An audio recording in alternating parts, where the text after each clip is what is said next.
guys, nagluto kami ng guys, tinulang manok. Ayan. Ayan, ang ulam namin ngayon at saka itong paksiw guys. Yan. Paksiw na isda. Yan.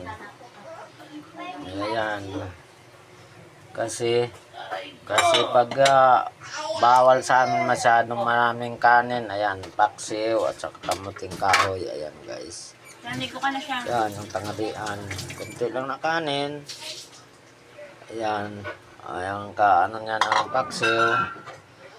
At saka itong tinula. Ayan guys, yung ulam ng mga bata. Ayan, konting kanin lang.